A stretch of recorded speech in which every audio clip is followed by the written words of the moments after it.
Good evening. Today is November the 12th of 2024. Hope everybody's having a good day. I've had some problems with the technology today and it's been had to re-record a number of things. Hopefully we're going to get it right soon. Um, this is entitled Remembering Dewey, Bernie, and Tom 30 years later. Every year we lose people in life that are important to us. 30 years ago was 1994, and there were three men that meant a lot to me that passed away. They were all living in my hometown of Waco, as I was at the time. At that time, I was on sabbatical from Paul Quinn College. I received a faculty improvement grant from the United Negro College Fund. I was able to take a year leave of absence and devote time to research and writing for my doctoral dissertation in world religions at Baylor University. I received my PhD from Baylor in May of 1995. But meanwhile, during this year, three friends of mine passed away. There were a Black Baptist minister, a Jewish pharmacist, and a Greek landlord. It was on this day, on November the 12th, 1994, that I attended the funeral of Reverend Dewey Pinckney, a Black Baptist minister, at Pleasant Olive Baptist Church in Waco, and his burial at Doris Miller Memorial Park. Reverend Pinckney was a native of Florida, but he lived in Waco for a long time. He served 25 years as pastor of St. Mary's Baptist Church and 19 years as president of the McLennan County branch of the National Association for the Advancement of Colored People, NAACP. I first met him in the fall of 1972 during my senior year at Baylor. I went by his office at the South Terrace Community Center, where he was director, under the auspices of the Economic Opportunities Advancement Corporation, EOAC. He had previously worked at the Gatesville State School for Boys, and I was doing a research project with some other students in a course in sociology at Baylor about rehabilitation at the Gatesville State School for Boys. And I talked with him, and we talked about his former position there, about his ministry, and about my ministry at the time. I was at the Whitney Missionary Baptist Church. That evening, I saw him again, just briefly. He was at the Waco Convention Center. That was an election year. The now defunct La Razanita Party had a banquet to raise money for the campaign of Ramsey Muniz for governor of Texas. Ramsey died in 2012, and I did a visit with him. I did a video about him not too terribly long ago, but Ramsey, that was an interesting night, a dinner and dance, and Reverend Pinckney was there to give the invocation. He didn't stay for the entire event because he had a preaching engagement that night. He basically came and gave the prayer and then left, and as he walked by my table, he and I shook hands. I contacted him a few months later after I was facing problems because of my approach to ministry at Whitney, at the Missionary Baptist Church, because I had taken some young people whom I was trying to get in the church. I had encouraged many of their activities, and a group of us went to Waco to a dance hall on New Year's Eve, followed by a visit to a pizza parlor.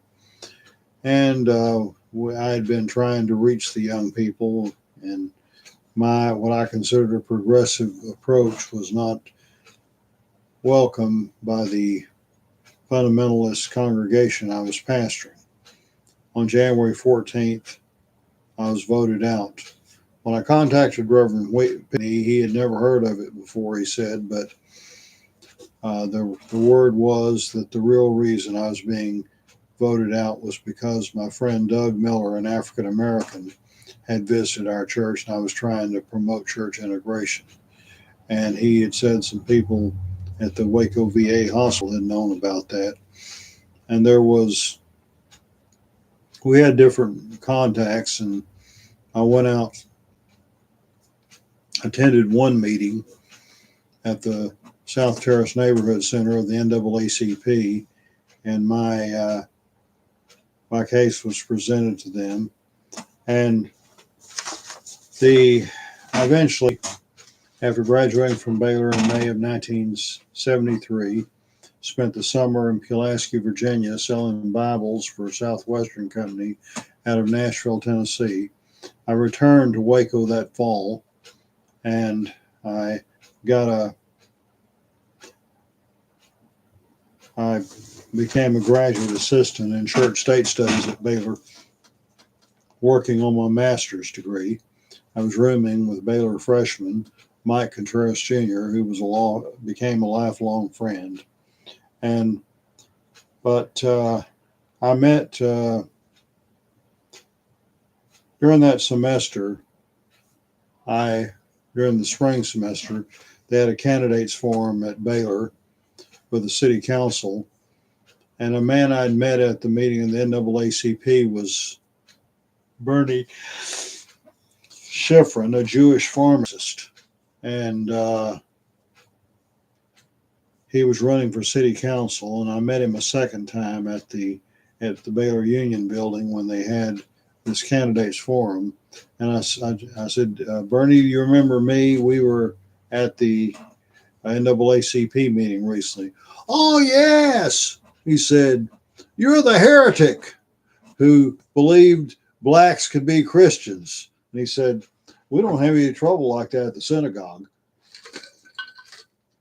Well, anyway, Bernie didn't win, but we became friends, and I saw him at his pharmacy and all sorts of activities of the Karam Shrine Temple.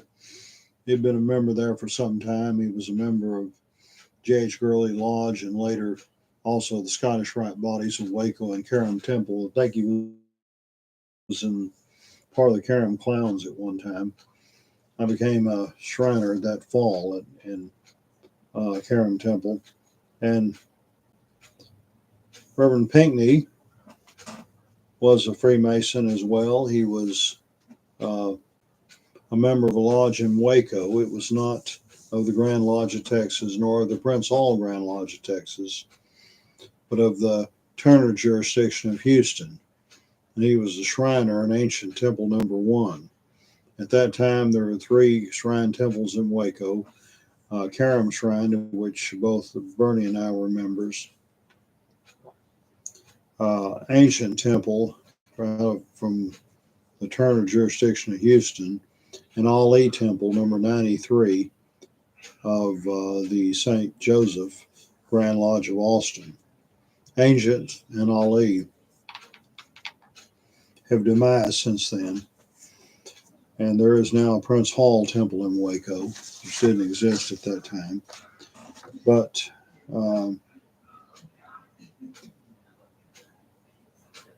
Dewey Pinckney was later served on the Waco City Council.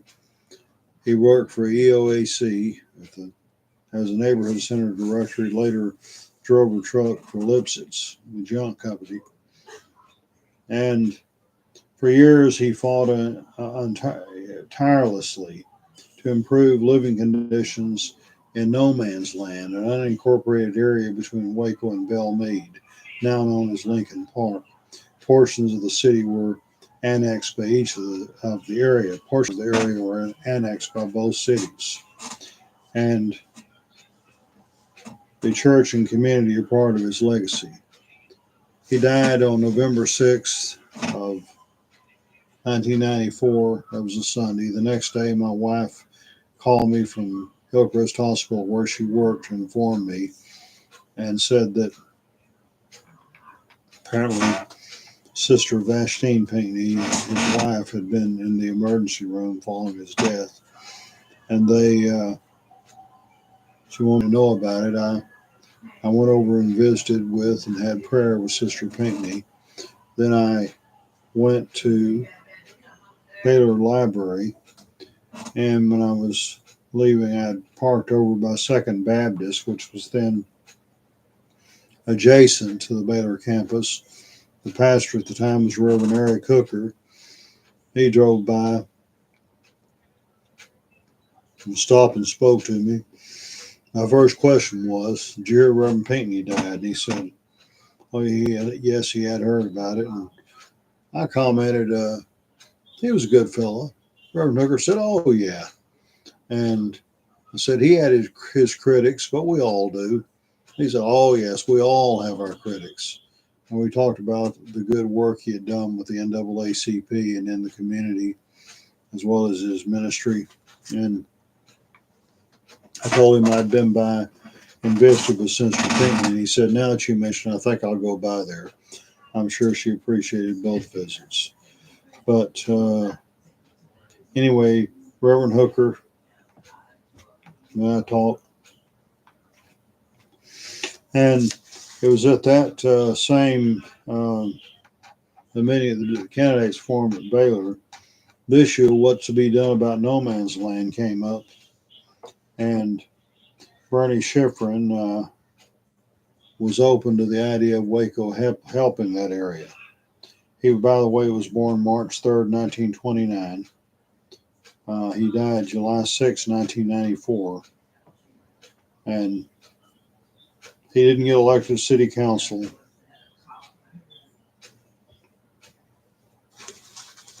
And when we reconnected, I left Waco and moved back in the late 80s.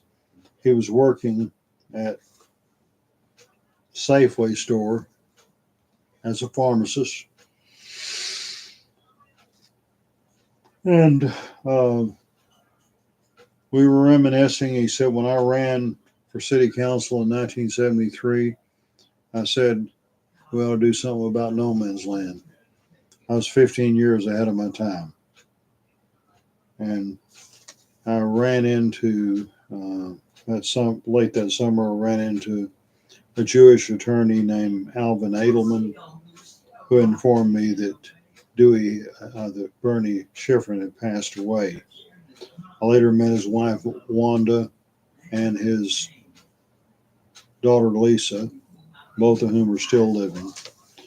And Tom Bakos, the third person that I honor on this occasion, was born December 12th, 1929 in Greece. He died on October 7th, 1994 in Waco. He lived in Texas since 1951, was the owner and manager of a large amount of rental property. He was my landlord from September 1973 to December 1974. Mike Contreras had found that apartment the day I got back from Virginia. We moved in the next day. At the end of the spring semester, May of 74, Mike moved out.